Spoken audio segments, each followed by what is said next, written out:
शांति। फिर से एक बार बोलेंगे बाबा की याद में, ओम शांति।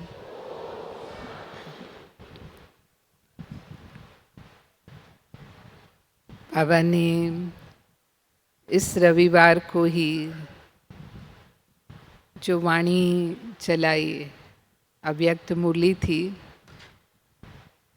उसमें हमें सत्य ज्ञान की शक्ति क्या होती है या सत्यता की शक्ति क्या होती है, उस पर बहुत सुंदर रीति से स्पष्ट किया।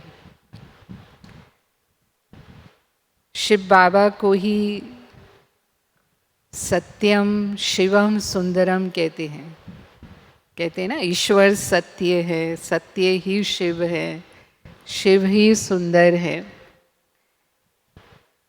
तो ईश्वर सत्य है, इसीलिए उसे सच्चाई पसंद है और सफाई, सच्चाई और सफाई। इसीलिए हम कहते हैं सच्चे दिल पर साहब राजी होता है। शिव बाबा ही हमारे सत्य बाप हैं, सत शिक्षक हैं, सतगुरु हैं।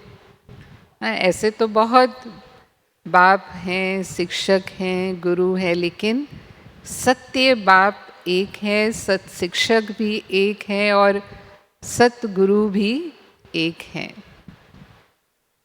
और जो शिव बाबा हमें सत्य ज्ञान देते हैं, उस ज्ञान से ही सतयुग की स्थापना होती है। नाम भी है सत्ययुग, सत्य का युग। तो बाबा मुरलियों में कई बार समझाते हैं कि सत्य शब्द को दो अर्थों में प्रयोग किया जाता है। एक है सत्य माना अविनाशी, जिसका कभी विनाश नहीं होता, और दूसरा है सत्य माना सच। तो शिव बाबा अविनाशी भी हैं और वो सत्य भी है। यानी बाबा से जो होने वाली प्राप्तियां हैं हमें, वो भी अविनाशी हैं, जन्मों तक आत्मा के साथ चलती हैं और कल्प कल्प की हैं। केवल एक कल्प की प्राप्ति है नहीं, जो हमने इस कल्प में प्राप्ति की वो आने वाले सभी कल्पों में हूबहू हम वही प्राप्तियां फिर करेंगे, तो वो अविनाशी है। और शिव बाबा के लिए ही हम कहते हैं कि उनकी याद करना यानी परमात्मा से लगन लगाना माना सत्य के संग में जाना। भक्ति मार्ग में भी कहते हैं कि जो ईश्वर से लगन लगाते हैं वो सत्संगी हैं, सत का संग करने वाले हैं। तो हम तो सही अर्थों में सत्य का संग करने वाले हैं, जो एक सत्य परमात्मा है और उसने ही हमें सत्य ज्ञान, आत्मा का जो ज्ञान दिया, स्वयं का सत्य परिचय दिया।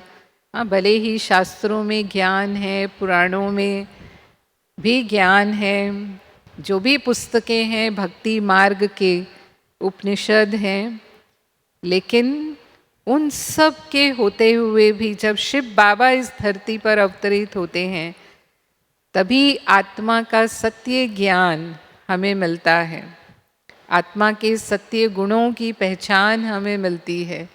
तो अपने सत्य स्वरूप में हम स्थित हो पाते हैं, जो शांत स्वरूप, प्रेम स्वरूप, पवित्र स्वरूप, शक्ति स्वरूप, आनंद स्वरूप, ये आत्मा का सत्य स्वरूप है। इस स्वरूप का हम अनुभव कर पाते हैं। शिव बाबा के आने पर ही हमें परमात्मा का सत्य परिचय, उसके सत्य धाम का पता चलता है। नहीं तो सुनते आए है ना, परमात्मा तो सर्वव्यापी है, वो तो कण कण में है, लेकिन हमें परिचय मिला कि शिव बाबा तो परम धाम निवासी हैं। तब हम शिव बाबा को एकाग्रता से परम धाम में याद कर पाते हैं। हमें इस सृष्टि चक्र के आदि मध्य अंत का भी सत्य रहस्य शिव बाबा से स्पष्ट हुआ, क्योंकि वो सत्य शिक्षक है। तो ये सारा सत्य ज्ञान, नहीं तो शास्त्रों में है कि चक्र के बारे में तो बताया, लेकिन लाखों वर्षों का है। सतयुग ही लाखों वर्षों का है, और अभी कलयुग के खत्म होने में भी कितना समय बचा हुआ है? 40,000 वर्ष बचे हुए हैं, ऐसा कहते हैं। पर बाबा कहता है कि बच्चा नहीं है, लेकिन नहीं, कलयुग बच्चा नहीं है, लेकिन अभी सिर्फ थोड़ा सा बचा है। तो ये जो घड़ी है, जो सृष्टि की घड़ी है, वो अपने अंतिम चरण पर, उसकी जो सुइयां हैं, उसके जो कांटे हैं, वो बिल्कुल अंतिम चरण पर पहुंच चुके हैं। और उसमें हमारा पार्ट क्या है वो भी हमने समझा। तो बाबा ने रविवार की मुरली में भी बताया कि सबसे हीरो पार्टधारी हम आत्माएं हैं, और उसका कारण है कि पवित्रता की शक्ति है आत्मा के अंदर, जो सत्यता के आधार पर है। सत्यता नहीं, पवित्रता नहीं, तो दिव्यता भी नहीं आती है। तो वो शक्ति आत्मा के अंदर आ गई। पवित्रता जो आत्मा का स्वधर्म है, सत्य धर्म है आत्मा का। तो चाहे विश्व की आत्माएं कितना ही हमें उस धर्म से हटाने की कोशिश करें, आज कलयुग में तो मानते हैं ना इस बात को कि विकार नेचुरल है ना, अपवित्र रहना उसको नेचुरल नहीं मानते हैं, पवित्र रहने को नेचुरल नहीं मानते हैं। तो बाबा ने हमें ये रियलाइज कराया कि हमारा धर्म, हमारा स्वभाव वो पवित्रता है, अपवित्रता स्वभाव नहीं है। तो इस आधार पर हम आत्मा और शरीर दोनों से पवित्र बनते हैं सतयुग में। फिर भले कोई भी धर्म आत्माएं हुए हैं या और भी कोई महान आत्माएं हुए हैं, लेकिन वो भले आत्मा से पवित्र हैं, लेकिन शरीर से वो पवित्र नहीं होते हैं। द्वापर युग से आते हैं तो फिर सिर्फ आत्मा की पवित्रता हो सकती है, शरीर तो विकार से ही पैदा होता है। तो ये बाबा ने नई दुनिया के लिए नया ज्ञान जो बाबा कहते हैं, और उसी के आधार पर हम सत्य नारायण बनते हैं। इसीलिए नारायण शब्द के आगे ही सत्य आता है, और किसी देवता के आगे सत्य नहीं आता। हम सत राम नहीं कहते, सत हनुमान नहीं कहते, सत गणेश नहीं कहते, लेकिन सत्य नारायण कहते हैं, क्योंकि सतयुग में ही सत्य नारायण हुए, और इसीलिए सत्य नारायण की कथा ही प्रसिद्ध है। तो ये परमात्मा ज्ञान की विशेषता है। तो बाबा को इसीलिए कहा कि सच्चे बच्चे ही पसंद हैं। तो सच्चाई सफाई यानी अंदर बाहर एक जैसा। आज की दुनिया में, कलयुगी दुनिया में क्या कहते हैं? कलयुगी दुनिया में कहते हैं कि सच्चाई से तो नहीं चल सकते। आज के समय में एक सच्चे का जीवन बड़ा मुश्किल होता है, उसके लिए बहुत कठिनाइयाँ ही कठिनाइयाँ हैं। सत्य का मार्ग बहुत मुश्किल मार्ग है, और इसीलिए आज के संसार को कहते हैं झूठी माया, झूठी काया, झूठा सब संसार ना? तो झूठ झूठ सारी दुनिया में आज कोई ऐसा इंसान नहीं है जो ये कह सके कि मैं कभी झूठ नहीं बोलता। कह सकता है कोई? हम सब ने बचपन से लेकर आज तक कितने ही झूठ बोले होंगे, और क्यों झूठ बोलते हैं वो हम सब जानते हैं। अपने आप को, अपनी कमी को छुपाने के लिए, अपने आप को बचाने के लिए, मानो मेरे से कोई गलती हो गई और मुझे पता है कि ये मेरी गलती सबके सामने आ गई, तो मेरा नाम खराब हो जाएगा, या मुझे कमज़ोर माना जाएगा, या मेरी इज्जत खराब हो सकती है अगर मेरी ये कमी सामने आ गई, तो फिर हम झूठ का सहारा लेते हैं। और अगर उसको दूसरे पर डालना पड़े तो उसमें भी नहीं चूकते, है ना। दूसरों पर दोष रख के और हम अपने आप को साफ बचा ले जाते हैं, और इतने अच्छे अच्छे तर्क देते हैं कि कहते हैं झूठ तो झूठ, सच की रत्ती भी नहीं। सुनने वाले को लगता है इससे सच्चा तो कोई होगा ही नहीं, ये तो बहुत ही सच बोल रहा है, माना इतनी अच्छी तरह से उसको सिद्ध करते हैं। ब्राह्मण बनने के बाद चलो हम इतनी चतुराई ना भी करते हों, क्योंकि बाबा जो हमें सत्य की राह पर चलाते हैं वो गुण हमारे अंदर आने लगता है। लेकिन फिर भी मुरली में भी जैसे बाबा ने कहा कि कहीं कहीं ब्राह्मण भी समझते हैं कि थोड़ा तो चतुराई से चलना पड़ता है, आज की दुनिया ही ऐसी है। इतना सीधे सच्चे होकर के चलेंगे तो हमारा काम या हमें सफलता नहीं मिलेगी, हम आगे नहीं बढ़ेंगे। जैसे बाबा ने बताया कि कोई कोई देखते हैं, देखो ये चतुराई से चलती है ना, तो इसका नाम कितना अच्छा हो गया है और ये तो आगे निकल गए हैं, इनको अच्छा चांस मिलता है, और हम तो सच्चे चलते हैं तो हम तो पीछे के पीछे ही रह गए। ऐसे ऐसे विचार चलने लगते हैं। तो हमें किसके दिल को जीतना है, ये बाबा ने मुरली में स्पष्ट किया कि हमें आत्माओं को नहीं जीतना है, या आत्माओं के सामने आगे बढ़ने का महत्व नहीं है, लेकिन बाप के दिल को जीतना है। जैसे कहा ना, साहब राजी, साहब को राजी करना है, शिव बाबा को हमें राजी करना है। और अगर वो हमसे राजी है, अगर उसके दिल पर हमारा नाम आगे है, तो हमारा तो उससे काम है ना। तो उसकी प्राप्ति माना कल्प कल्प की प्राप्ति, जन्म जन्म की प्राप्ति। और यहाँ जो हमें नाम मिलेगा, यहाँ जो मान मिलेगा, वो तो अल्पकाल क्षण भंगुर का होगा। जो अभी है, हो सकता है कि कुछ समय बाद ना भी हो। तो उसके पीछे हमें नहीं जाना। फिर कई बार हम सिद्ध भी करते हैं, मैं सच्चा हूँ। अगर हमें लगता है कि हम सच्चे हैं और कोई हमें झूठा समझ रहा है, या हमारे प्रति किसी को गलत फहमी हो रही है, कई बार होता है ना, कोई गलत इल्ज़ाम भी लगा देते हैं, तो फिर हम अपने सच को कैसे बोलते हैं, थोड़ा आवेश में आकर के बोलते हैं, है ना। आवेश में आकर के कहते हैं मैं सच्चा हूँ ना, इसीलिए मैं ऐसे बोल रहा हूँ। तो बाबा कहते हैं कि जैसे हम उसको सिद्ध करने लगते हैं कि मैं सच कह रहा हूँ या कह रही हूँ, लेकिन सत्य को कभी भी सिद्ध करने की ज़रूरत नहीं पड़ती। सत्य को स्वयं सिद्ध होने की शक्ति प्राप्त है। अगर हम उसको सिद्ध करने जाते हैं तो वो जिद हो जाता है, मानो हम उसको जिद कर रहे हैं, और फिर ऐसा लगता नहीं कि हम सच बोल रहे हैं। सामने वाला फिर उसमें थोड़ा सा उलझन में आता है कि ये सच बोल भी रहा है कि नहीं बोल रहा है। तो सत्यता को भी सभ्यता से कहना, भले हम सत्य बोल रहे हैं, जैसे संस्कृत में कहा गया सत्यम बुर्यात प्रियम बुर्यात ना बुर्यात सत्यम अप्रियम।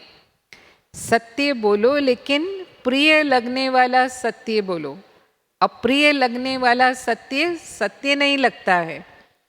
तो हम कड़वे शब्दों में अगर सत्य बोल रहे हैं, गुस्सा करके अगर हम अपनी सत्य बात कह रहे हैं, तो उसमें वो दिव्यता तो नहीं रही। जो बाबा ने भी मुरली में कहा कि अगर सत्य है तो फिर वो दिव्य होगा।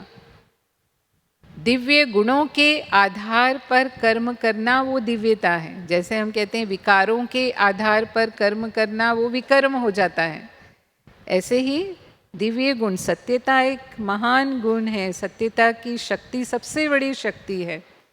तो अगर वो सत्य हम बोल रहे हैं तो उतना ही मधुरता से, उतना ही नम्रता से, अथॉरिटी है सत्य की, लेकिन उस अथॉरिटी को हम किस तरह से कहेंगे, उसको हम अहंकार से नहीं, क्रोध आया माना कहीं ना कहीं अहम आ गया, मैंपन आ गया, लेकिन अहम भाव से नहीं, लेकिन निर्माणता से उस सत्यता को हम सामने रखते हैं।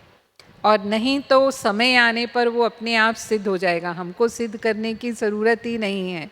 सत्यता में स्वयं सिद्ध होने की ताकत है। ऐसे कहते हैं कि सत्य की नाव हिलती है, डुलती है, लेकिन डूबती नहीं है कभी भी। तो ज़रूर हो सकता है कि हमें थोड़ा सहन करना पड़े, थोड़ा मुश्किलें हमारे सामने आए, कई बार घबरा जाते हैं।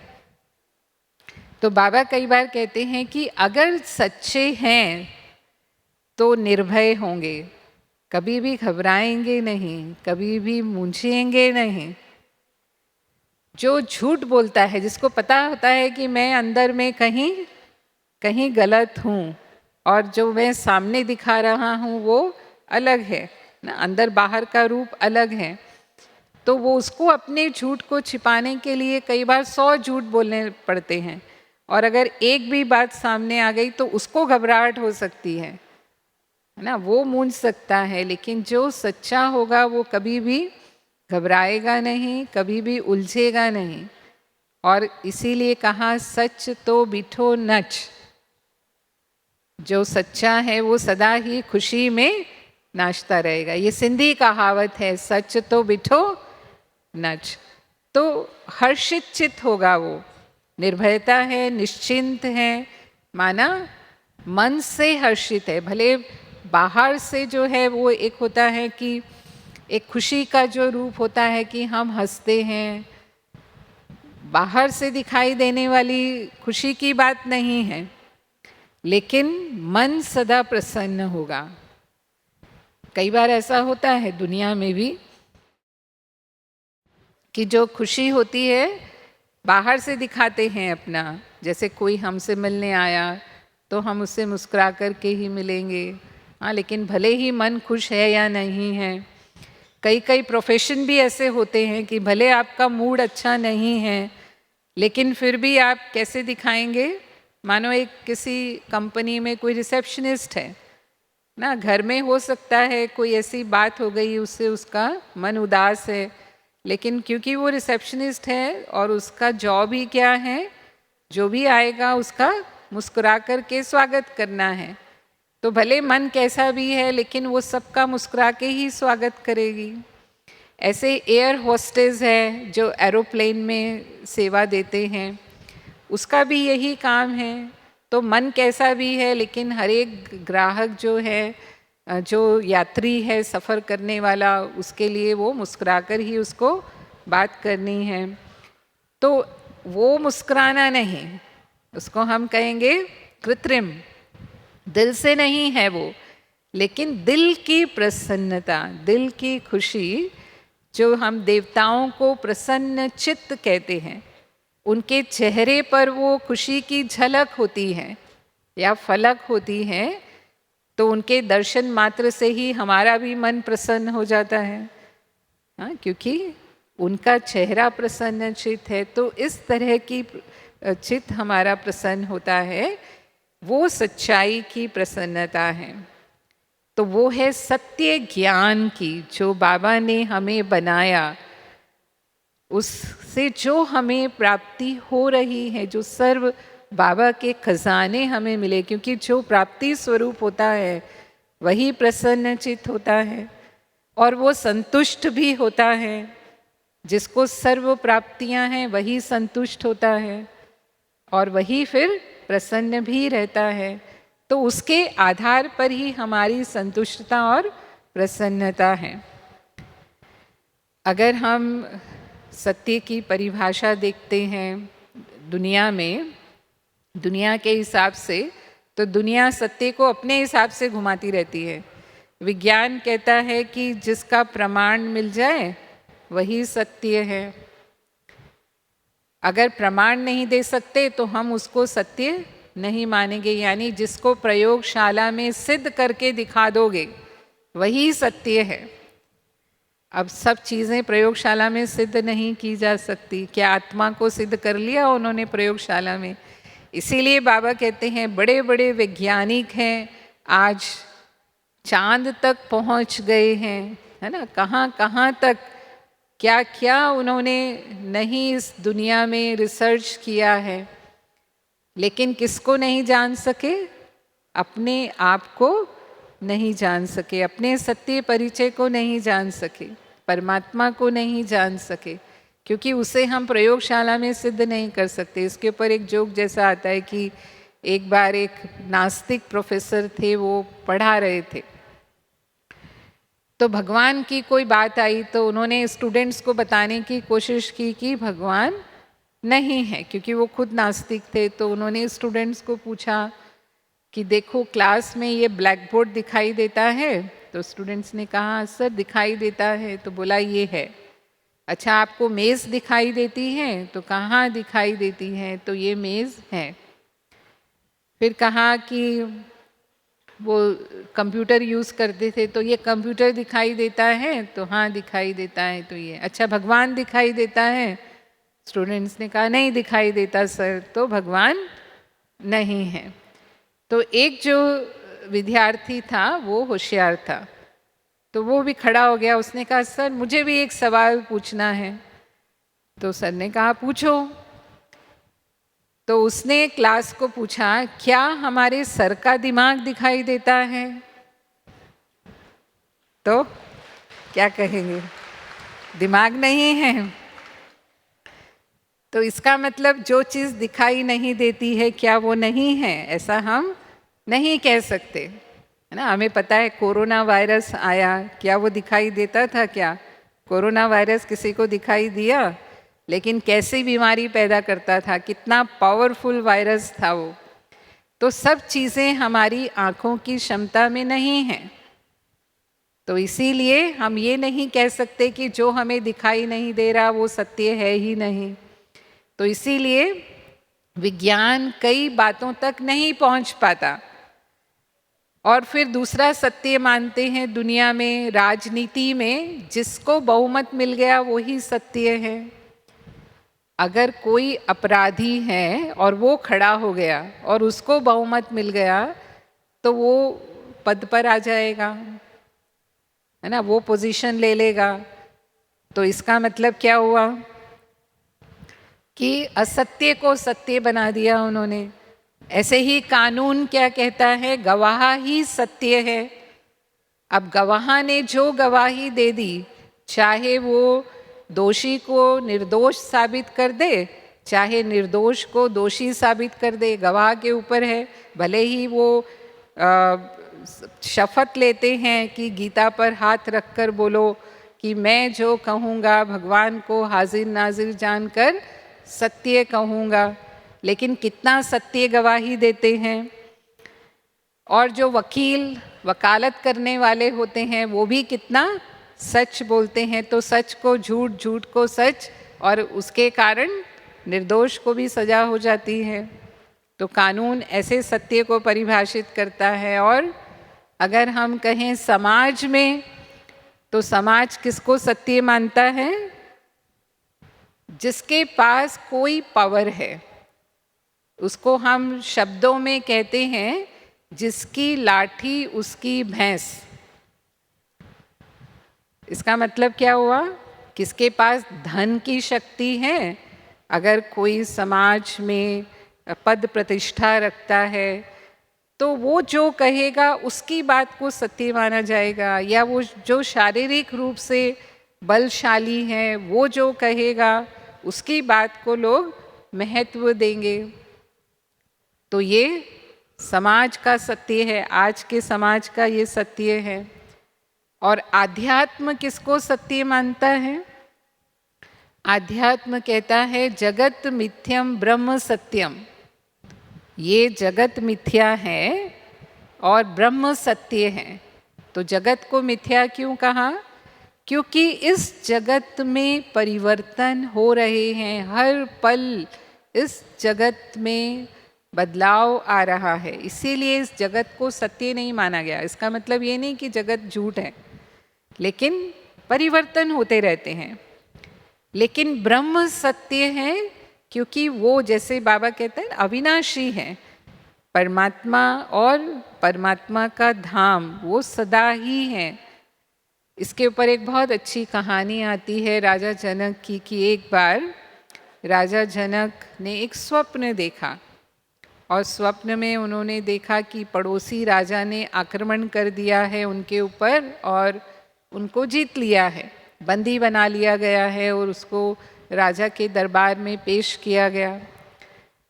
तो राजा ने उनको पूछा कि राजा जनक, मैं आपका सम्मान करता हूँ, आप जो कहेंगे वैसा ही व्यवहार आपके साथ किया जाएगा। यदि आप चाहते हैं कि मैं आपका राज्य आपको वापस लौटा दूं, तो मैं राज्य लौटा दूंगा, आप जैसा कहेंगे। तो राजा जनक ने कहा, नहीं, मुझे राज्य नहीं चाहिए, मैं तो वैसे भी सन्यासी बनना चाहता हूँ, तो आप मुझे जंगल में छोड़ दो। तो उसने अपने सैनिकों को आदेश दिया कि राजा जनक को जंगल में छोड़ दिया जाए। तो वो जब जंगल में पहुँचे तो वहाँ उनको ऐसा लगा कि मुझे भूख लगी है। तो उन्होंने सैनिकों को कहा कि मेरा एक वक्त का भोजन का प्रबंध आप कर दो, फिर उसके बाद मैं अपना कर लूँगा। तो सैनिकों ने उनके लिए भोजन लगाया। अब वो तो जंगल था और जंगल में आसमान में चील उड़ रही थी, तो जैसे ही थाली सामने आई, वो चील आसमान से नीचे आके थाली में झपट्टा मार के रोटी उठा के ले गई। इतने में उनकी आंख खुल गई और उन्होंने देखा, अरे मैं तो अपने महल में सोया हूँ, कोई मेरे ऊपर आक्रमण नहीं हुआ, कोई मुझे बंदी नहीं बनाया गया, कोई जंगल नहीं है, कोई चील नहीं है। पर उनको विचार चलने लगा कि ऐसा सपना देखा मैंने, ऐसा सपना क्यों दिखाई दिया मुझे। तो सुबह जब दरबार लगी, दरबार में गुरु आते थे, तो उन्होंने गुरु से ये सवाल पूछा, अपना सपना सुनाया और कहा कि मुझे इसका उत्तर चाहिए कि मैंने वो जो स्वप्न देखा वो सत्य था या मेरा ये वर्तमान सत्य है। तो गुरु ने क्या जवाब दिया ना, अष्टावक्र उनके गुरु थे। गुरु ने जवाब दिया कि राजन, न तो आपका वो स्वप्न सत्य है और ना ही आपका ये वर्तमान सत्य है, लेकिन जिसने इन स्थितियों का अनुभव किया वो सत्य है। तो किसने अनुभव किया? किसने अनुभव किया? हाँ जी, आत्मा ने अनुभव किया। तो क्योंकि आत्मा हर काल में है, आत्मा अजर अमर अविनाशी है ना, तो आज वर्तमान भी बदल जाने वाला है, सपना भी बदल गया, तो ये सत्य नहीं है, लेकिन आत्मा तो हर काल में है। भूतकाल में भी आत्मा ही अनुभव कर रही है, वर्तमान में भी वही अनुभव कर रही है, और आने वाला भविष्य जो होगा उसमें भी आत्मा ही अनुभव करेगी। तो इसीलिए आत्मा सत्य है, आत्मा सत्य है, परमात्मा सत्य है और प्रकृति सत्य है। ये तीनों ही अनादि अविनाशी हैं। हम कहते हैं ना, ये तीन जो इस सृष्टि के विषय हैं, यानी आत्मा और प्रकृति के मेल से ये संसार चलता है, और परमात्मा जो है वो इसका रचयिता है, क्रिएटर, प्रोड्यूसर, डायरेक्टर है इस सृष्टि का। तो ये तीनों ही अनादि और अविनाशी शक्तियाँ हैं और इसीलिए ये सत्य हैं। तो आध्यात्म इस तरह से सत्य को परिभाषित करता है। और सच्चाई, सफाई हमारे संबंधों और व्यवहार में भी होनी चाहिए। आपस में जब हम संबंध संपर्क में आते हैं, तो आज की दुनिया में भी हम देखते हैं, क्योंकि कलयुगी दुनिया है, तो मनुष्य एक दो से जब व्यवहार करते हैं तो सामने कुछ और होते हैं और पीठ पीछे कुछ और होते हैं। सामने आपके लिए बहुत अच्छा बोलेंगे और जैसे ही आप गए और आपके लिए कोई दूसरा से बात करनी है, तो फिर वो कुछ दूसरी तरह की निंदा गिलानी की बातें भी करते हैं। और कई बार अगर हमें वो पता चल जाता है तो संबंध बिगड़ जाते हैं उसकी वजह से। तो यहाँ भी बाबा कहता है कि जब हम आपस में, परिवार में भी संबंध संपर्क में आते हैं, तो कई बार लोग सोचते हैं कि ऐसा कैसे हो सकता है, क्योंकि कोई व्यक्ति अगर अच्छा नहीं है तो हम उसके बारे में अंदर में यही सोचेंगे ना कि ये अच्छा नहीं है, या इसके अंदर ये कमी है, या ये ऐसे करता है, ये ऐसे बोलता है, ऐसे चलता है, तो ऐसा क्यों है। लेकिन वो जो भी है, हो सकता है हर इंसान के अंदर कमियां हैं, हमारे अंदर भी कमियां हैं, हो सकता है दूसरे तरह की कमियां होंगी, उसके जैसी नहीं है पर दूसरे प्रकार की कमियां होंगी। लेकिन हमें क्या देखना है, क्या देखना है, अगर उसमें कमी है, उसके अंदर अवगुण है, तो उसके अंदर गुण भी है। तो हमें गुण देखने की श्रीमत है या अवगुण देखने की श्रीमत है? हम उसका गुण देखें तो हमें उसके वो क्या करता है, क्या बोलता है, क्या चलता है, उस पर हमारा ध्यान जाएगा नहीं, उसके गुण पर हमारी नज़र जाएगी, तो हम गुणग्राही बनेंगे। अगर हमने उसके गुण को अपनी बुद्धि में ग्रहण किया, मैंने देखा, तो इसका मतलब यही हुआ ना कि मैंने अपने मन बुद्धि में उसके अवगुण को ग्रहण किया, तो मेरी बुद्धि की स्वच्छता खत्म हो गई। हम सच्चे वैष्णव नहीं रहे, माना बुद्धि की सफाई नहीं रही ना, क्योंकि मैं क्या ग्रहण कर रही हूँ, कचरा। वो उस आत्मा का कचरा है, उसकी कमी है, जो उसको छोड़ने का वो पुरुषार्थ कर रही है। आज हम बाबा के पास क्यों आए हैं, क्यों आए हैं? अपनी कमियां छोड़ने के लिए आए हैं ना, अपने आप को सर्वगुण संपन्न बनाने के लिए आए हैं। तो फिर वो आत्मा जब वो कर रही है और मैं उसको ग्रहण कर रही हूँ, तो मैं अपने आप को अस्वच्छ बना रही हूँ ना। यानी मैं अपनी सफाई को, सच्चाई सफाई जो बाबा कहता है, वो मेरी सफाई तो मन की, बुद्धि की सफाई तो नहीं रही ना।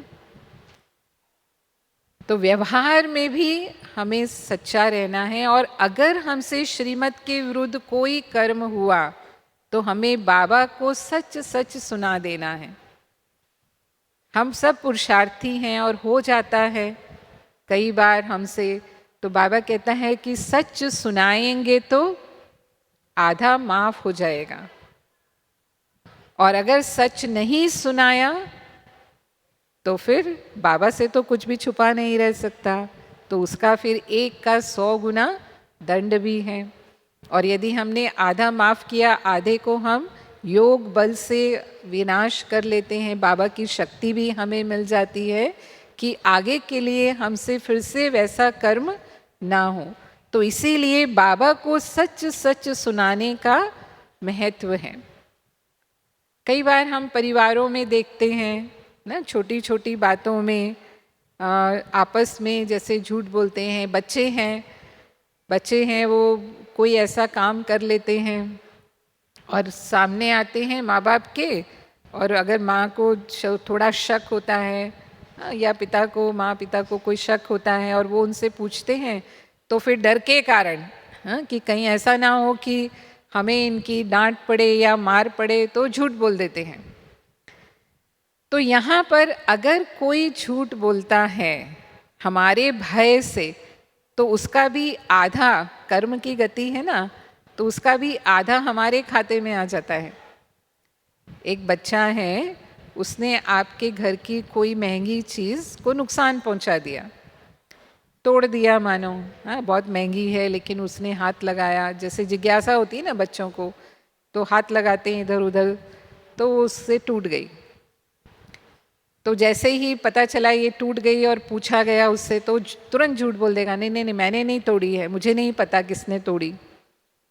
लेकिन वही बच्चा जो है वो अपने दादा को जाकर के या दादी को जाकर कान में कहेगा कि मेरे से टूटी है, लेकिन माँ को नहीं बताना। उसको पता है कि अगर मैंने दादा और दादी को बताया तो वो मुझे कुछ नहीं कहेंगे, वो कहेंगे बेटा कोई बात नहीं है, आगे से तू ध्यान रखना, ऐसे ऐसे काम ना हो। लेकिन अगर माँ को सच बता दिया तो माँ मारेगी, तो माँ मारेगी, इसीलिए माँ को झूठ बोला। तो किसके कारण, कौन निमित्त बना झूठ बुलवाने के? हमारे कारण जो भय उस आत्मा को हो रहा है, उसके कारण वो झूठ बोल रहा है। फिर कई बार हम देखते हैं कि कोई कल्याण के लिए झूठ बोलता है, माना अपना कोई स्वार्थ नहीं है, नॉर्मली लोग अपने को बचाने के लिए झूठ बोलते हैं, लेकिन स्वार्थ के कारण नहीं, पर उसमें आत्म कल्याण या दूसरे का कल्याण छुपा हुआ है, किसी के जीवन बचाने की बात है और उसके लिए कोई झूठ बोलता है तो बाबा कहता है वो झूठ पाप नहीं। वैसे कहते हैं सांच बराबर तप नहीं, झूठ बराबर पाप नहीं। तो हम कहते ही हैं ना कि झूठ बोलना पाप है, दुनिया में भी इस बात को माना जाता है। लेकिन वो पाप कब पाप नहीं बनता है? जैसे वो एक बहुत अच्छी सी कहानी आती है कि एक बार एक गाय भाग रही थी और वो गली में घुस गई। एक व्यक्ति ने देखा, फिर उसने देखा कि एक कसाई भी भागा भागा आ रहा है, हाथ में छुरा है उसके, और वो कसाई ने उसको पूछा कि एक गाय इधर भागकर आई, तुमने देखा कौन सी गली में गई? तो उसने देखा तो था, लेकिन वो कसाई को देखकर समझ गया कि ये कसाई गाय को क्यों पकड़ना चाहता है, वो गाय का वध करेगा। तो उसने कहा नहीं, मुझे नहीं मालूम वो कौन सी गली में गई। तो यहाँ उसने झूठ बोल दिया गाय की जान बचाने के लिए। तो ये जो झूठ बोला वो पाप नहीं है। तो ऐसे ही मानो हम यहाँ आए, मधुबन में आए, मानो बंधन में है, माताएं बहुत कई बंधन में होती हैं, घर वाले छुट्टी नहीं देते हैं आने के लिए, तो कई माताएं हमको सुनाती हैं कि हम कैसे आए हैं, युक्ति से आए हैं। हमने अपने घर में बोला कि मैं मायके जा रही हूँ, तो मायके गए, मायके तो एक दिन भी नहीं रहे, एक दिन मुश्किल से रहे, और लेकिन तुरंत यहाँ मधुबन आने का प्रोग्राम बना लिया। तो क्योंकि हमें मधुबन आना है, बाबा से मिलना है, अपने इस दैवी परिवार से मिलना है, तो हम मधुबन पहुँच गए। लेकिन वहाँ क्या बताया? वहाँ सच नहीं बताया, क्योंकि वहाँ अगर सच बताएंगे तो वो कभी भी हमें आने की छुट्टी नहीं देंगे। तो अगर हम इस तरह से मधुबन में आए तो कई बार कईयों को लगता भी है ऐसा कि क्या हमने ये झूठ बोला, तो क्योंकि इसमें हमारी उन्नति है, हमारा स्वपुरुषार्थ, या हम कहेंगे कि जो हमारी तीव्र पुरुषार्थ करने की चाह है या हमारी आत्मिक उन्नति करने की चाह है, वो हमारे लिए वो कल्याण की बात है ना। तो उसको बाबा नहीं कहता कि ये कोई हमारा पाप लगता है, या किसी दूसरे के भी कल्याण के लिए अगर हम कुछ इस तरह कहते हैं। तो यहाँ पर थोड़ा सा हमें जैसे समय स्थान स्थिति के अनुसार जो कर्म किया जाता है, जैसे कर्म की गति में हम समझते हैं, तो कल्याण के लिए अगर हमने कोई ऐसी युक्ति रची है तो फिर वो पाप नहीं बनता है। और अगर हम पाप, ये सच्चाई के लिए जो बाबा हमें कहते हैं कि हम बाबा के बच्चों को सत्य ज्ञान को प्रत्यक्ष करना है दुनिया के आगे, तो उसकी विधि, माना एक तो बाबा ने हमें सत्य ज्ञान दिया, लेकिन अब हम बच्चों का कर्तव्य है कि हम बाबा के ज्ञान को प्रत्यक्ष करें। तो वो अथॉरिटी और निर्भयता जैसी ब्रह्मा बाबा में थी, जैसे मुरली में भी बाबा ने कहा कि पवित्रता की बात के लिए ब्रह्मा बाबा को लोग कहते थे कि बाबा आपका ज्ञान बहुत अच्छा है, लेकिन ये जो पवित्रता की बात है ना, इसको ऐसे नहीं कहो कि आपको पवित्रता का पालन करना ही है, आप कहो कभी कभी। तो बाबा कभी भी उससे हटा नहीं, चाहे समाज ने कितना भी विरोध किया, चाहे बाबा को कितना भी सहन करना पड़ा, लेकिन क्योंकि ये शिव बाबा की श्रीमत थी, तो बाबा ने कभी भी उस बात को कॉम्प्रोमाइज़ नहीं किया। बाबा ने कहा कि ये शिव बाबा कह रहा है, मैं नहीं कहता हूँ। और बाबा को इस ज्ञान के द्वारा, इस सत्यता की शक्ति के द्वारा ही सत्युग की दुनिया की, इस श्रेष्ठ दुनिया की स्थापना करनी है। तो इसीलिए हम भी जब किसी को सुनाते हैं तो उसके अंदर वो अथॉरिटी के बोल भी हों, लेकिन निर्माणता भी हो। जैसे बाबा की मुरली हम सुनते हैं तो बाबा हम बच्चों को शिक्षाएं देने के लिए कई बार ऐसे ऐसे कड़े शब्द बोलते हैं मुरली में, लेकिन वो शब्द सुनते हुए हमें ये नहीं लगता है कि कोई अहंकार से उस बात को कह रहा है। वो हमें क्या लगता है, हमारे भले के लिए बाबा ये कह रहे हैं, जैसे कि वो हमारे प्रति शुभ भावना है कि हम जल्दी से जल्दी इन कमियों से मुक्त हो जाएं, उस भाव से बाबा हमें कह रहे हैं। तो ऐसे ही जब हम दूसरों को सुनाएं, कई बार ऐसा होता है ना कि कोई शास्त्रवादी से हम बातचीत कर रहे हैं, तो उनको अपने शास्त्रों के ज्ञान का नशा होता है और हमें पता है कि हम जो सुना रहे हैं वो सत्य ज्ञान है। तो डिबेट में चले जाते हैं, आपस में बहस करने लग जाते हैं, और जब बहस करते हैं तो फिर आवाज़ भी ऊंची होने लग जाती है, और कई बार तो इवन गुस्से में भी कहने लगते हैं।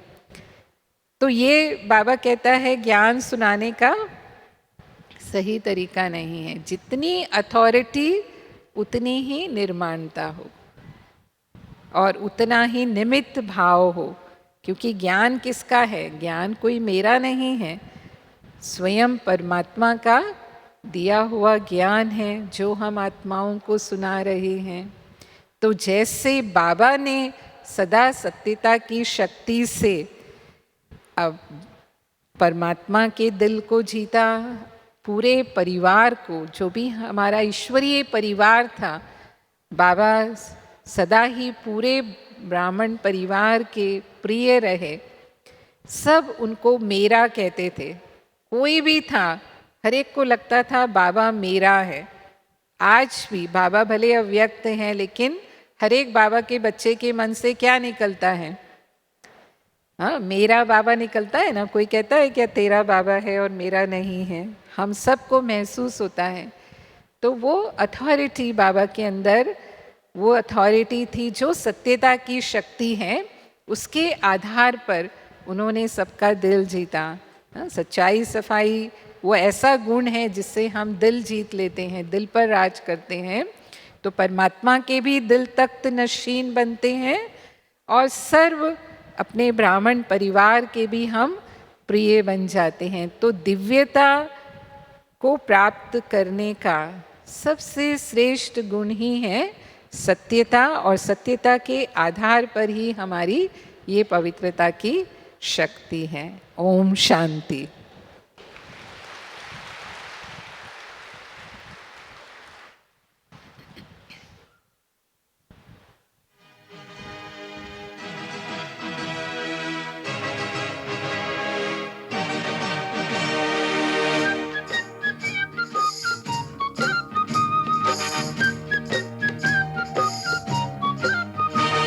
सत्य की मशाल हम जलाएंगे, प्रेम के प्रकाश को फैलाएंगे।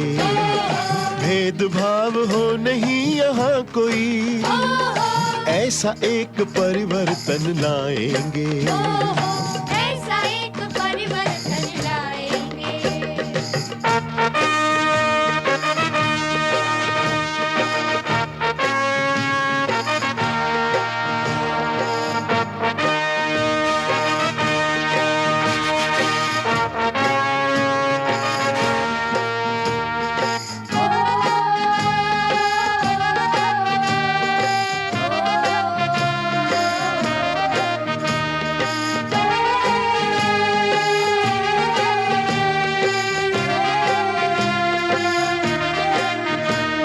शस्त्र जो उठाता है वो शस्त्र से मिट जाता है। शस्त्र जो उठाता है वो शस्त्र से मिट जाता है। प्यार जो बरसाता है वो प्यार सबका पाता है। प्यार जो बरसाता है वो प्यार सबका पाता है। हिंसा को अहिंसा से मिटाएंगे, धरती को स्वर्ग हम बनाएंगे। कभी कहीं भी अशांति हो नहीं, ऐसा एक परिवर्तन लाएंगे। ऐसा एक परिवर्तन लाएंगे।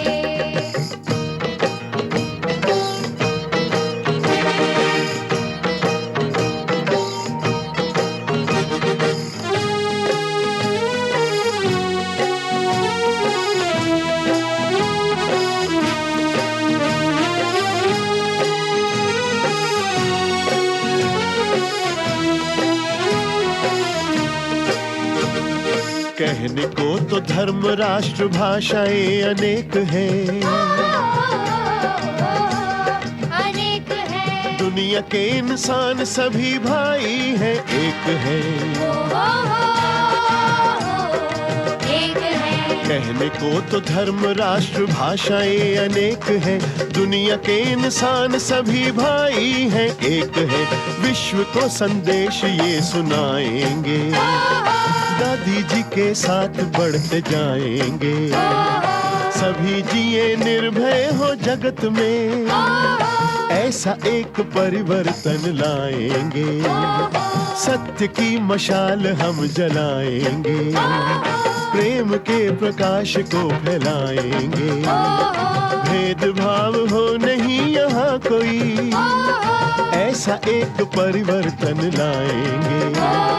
सत्य की मशाल हम जलाएंगे, दादी जी के साथ बढ़ते जाएंगे। ऐसा एक परिवर्तन लाएंगे, विश्व को संदेश ये सुनाएंगे।